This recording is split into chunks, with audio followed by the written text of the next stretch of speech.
माते, क्या मुझसे कोई भूल हो गई है? आप मुझे कुछ रूठी रूठी सी दिखाई दे रही हैं। हाँ, मैं आपसे बहुत क्रोधित हूँ।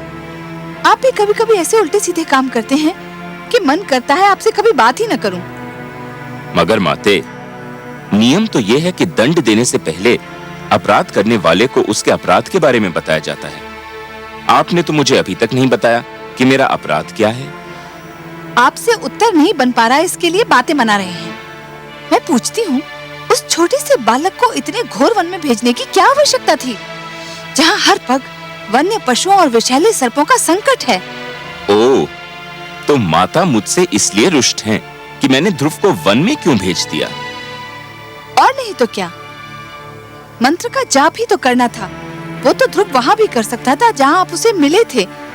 एक कोमल काया को इतना बड़ा कष्ट देने की क्या आवश्यकता थी? परंतु माते, जहाँ मैं ध्रुव से मिला था वह एक खुला क्षेत्र था। तो क्या हुआ? नारायण नारायण। माते, आपको तो पता है कि ध्रुव के माता पिता उसकी खोज में निकल चुके हैं। हाँ, मैं जानती हूँ। माते, किसी खुले क्षेत्र में ध्रुव उनकी दृष्टि से बच नहीं पाता। कभी ना कभी वह उसे देख ही लेते। यदि वह उसे देख लेते तो फिर घर ले जाने का प्रयत्न करते।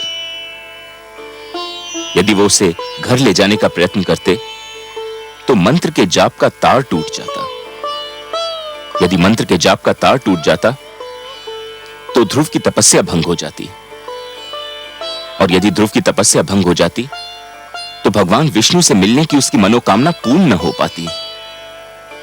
इसलिए मैंने उसे एक ऐसे स्थान पर भेज दिया है जहां उसे कोई देख न सके। माते, ठीक है, किंतु तुम जानते हो ना कि ध्रुव मुझे कितना प्यारा है।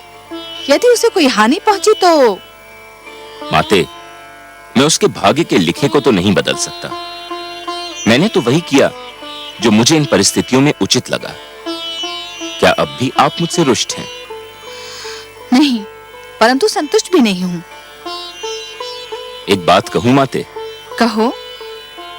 आप जब भी क्रोधित होकर मुझे डांटती हैं तो मुझे बहुत आनंद मिलता है। मुझे यूं लगता है मानो किसी सुंदर मधुवन से मुझ पर फूलों की वर्षा हो रही हो।